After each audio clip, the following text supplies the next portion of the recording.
It's like those kids had never seen themselves before in a photograph. You know, they may have been taken by their parents to a Kmart or a photo booth, but people didn't have snapshot cameras back then, and certainly these kids couldn't afford cameras or film. So as soon as they looked at the proof sheets, that became their newest best friend.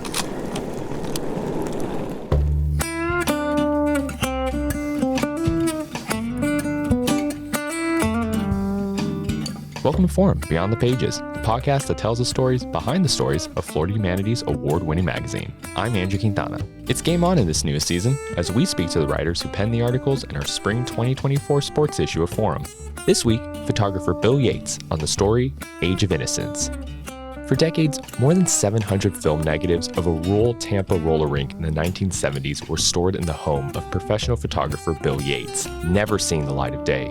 After being worn down by his children's request to do something with the photographs, Yates finally decided to share some of his shots with the photography community. Yates' work would become an overnight sensation, as one curator described it. Media coverage and a book deal were not far behind, with Yates' book on the Sweetheart Skating Rink almost instantly selling out. Over the course of 7 months, Yates captured a time and place that no longer exist in Florida.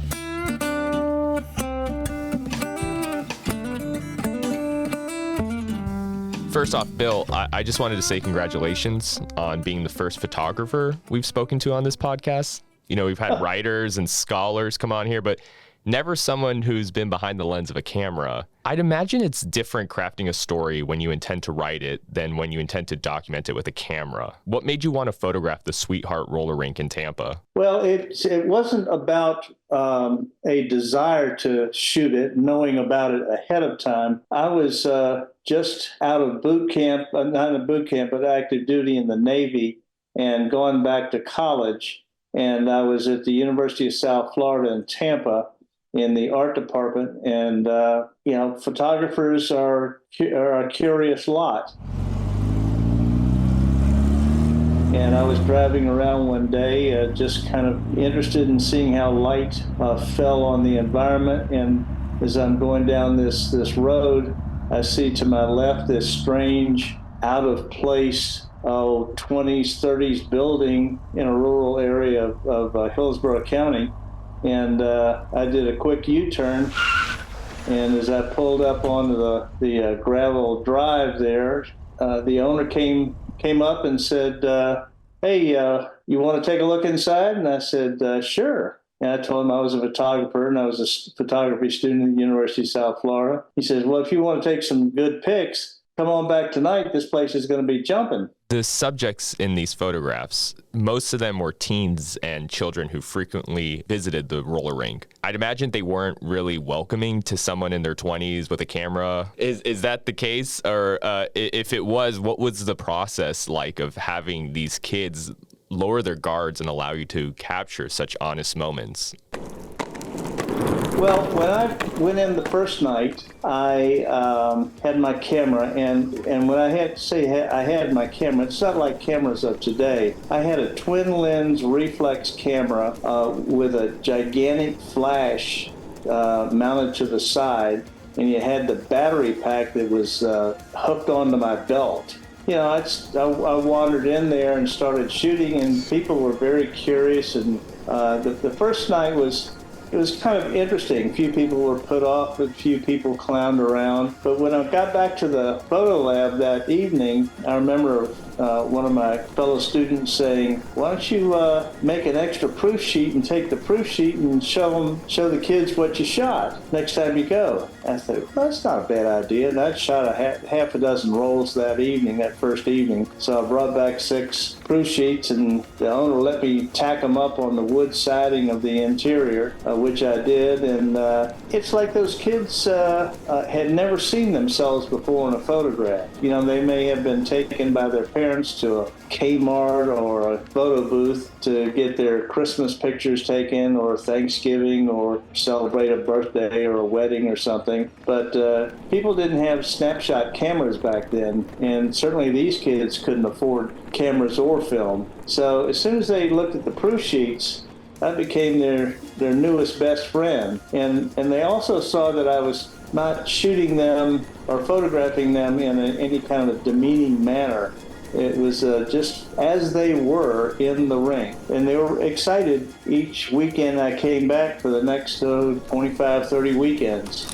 I ended up shooting almost 700 frames for this whole project. Can you tell me a little bit about the kids or the skaters you captured? Did they ever share any of their stories to you? No stories. You could tell by their attire. Some kids were just as filthy as they could be. Some had no shoes on.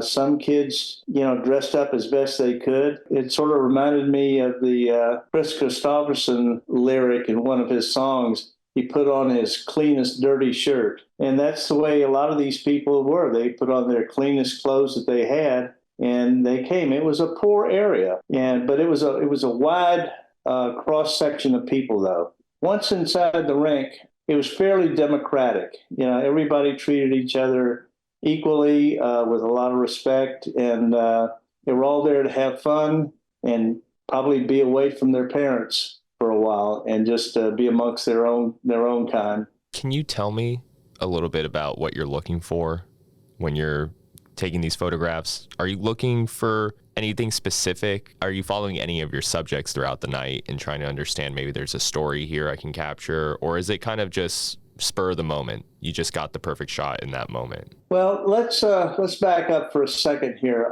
There's not a story that I'm actually going to capture, looking to capture. It is an event that I think I want to document. So I'm not trying to create a story that I'm going to eventually write about. But there's certainly a visual documentation. As I said, I was carrying a big twin lens camera, and it's not like a Nikon or a camera that you would put up to your eye and look through a viewfinder. It was a box camera that you look down into the ground glass, and it hung around my neck, and the camera was always around my belt line. So that was the perspective of the camera. And I actually pre-focused and preset the aperture and the speed and the flash for about the distance of, say, 6 to 12 to 18 feet, usually 6 to 12 feet. And that would be the area that I knew that the subject was going to be in focus. So the kids were always looking at my face and never directly into the camera itself, which was, about 1.5 or 2 feet lower than where my eyes were. So I was just looking for expressions, and some kids just loved to clown around, and other kids just saw me as wallpaper. That's pretty much how every evening went. I can imagine that Tampa in the 1970s is not the same as Tampa today. Hardly. These were hard scrabble families and kids. Some of them were kids whose families were migrant workers. Some in the wintertime were kids who were from families from the Ringling Brothers and Barnum and Bailey Circus, because they wintered. The circus wintered in nearby Bradenton and Sarasota and that part of Florida. So you saw all types and kinds. Tampa was a big cigar manufacturing area. So you had a lot of Cuban, Spanish, Portuguese communities within that area. So they were all looking for a place to gather on Friday and Saturday night. It's part of the lore of your story, but these photos didn't see the light of day for decades. It was only several years ago when you published them and became, as Pam Daniel puts in the story, an overnight sensation. What compelled you to finally do something with these photographs? My kids, who are now in their 30s, my son is 39 and my daughter is now 33, but this is go back 8 years, and we're sitting in a pizza parlor and having dinner one evening, and they just are railing on me. When are you going to go through your archive, get your stuff out? They were aware of the images because I had a couple of them hanging on the walls, at home. But when are you going to get into your archive, and when are you going to get it out there and show it to people? We want to see more of it, and I know other people will want it too. And they just harassed me to death, and I just finally had to do something about it. What goes into publishing a book like this? I'd imagine you're not choosing photos at random. Well, I think the edit on the first book was quite remarkable. We had a dream team of people putting the first book together, which sold out within a year and is now out of print. The first book was created visually an arc of one evening or one weekend, where it kind of starts off where the photographs of the early evening and when things start to get rolling and then get pretty wild, and then it sort of winds down and everybody leaves and exits the building in the end. Bill, as you continue to revisit these images in the second half of your career, is there something you see in them now that you never noticed as that 26-year-old student? I think any photographer who goes back and takes a good look at their archive will see something different in photographs or that they took. And if it isn't a difference, it's a reinforcement of what they saw initially. I see photographs that I dismissed early on because I was young and not as well along in my visual acuity. I see certain things in photographs today that I just dismissed back then, and I see why I took them, and I find that I can find a real home for some of these that I just sort of dismissed in my younger years. I think the maturity of time and constantly photographing and constantly being curious and being a visually active person kind of brings that eye along, and it becomes a little more sophisticated and a little smarter and a little less attitude as you get older. So think of it as like fine wine, It takes a while for it to reach its peak.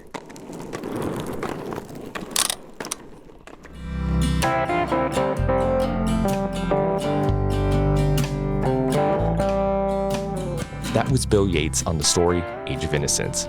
Yates is currently working on a new book featuring more images from the Sweetheart roller rink that didn't make the original cut. Speaking of the original, a used first edition of the Sweetheart Skating Rink will cost you around $290 these days, just in case you wanted a copy. Forum, Beyond the Pages, is produced by Florida Humanities. Our music was created by Tampa Bay area musician JJ Patishall. You can follow him on Instagram at JJ Patishall Music. Want to get the latest issue of Forum delivered to your door 3 times a year? Become a Florida Humanities member by visiting floridahumanities.org/membership. Until next time.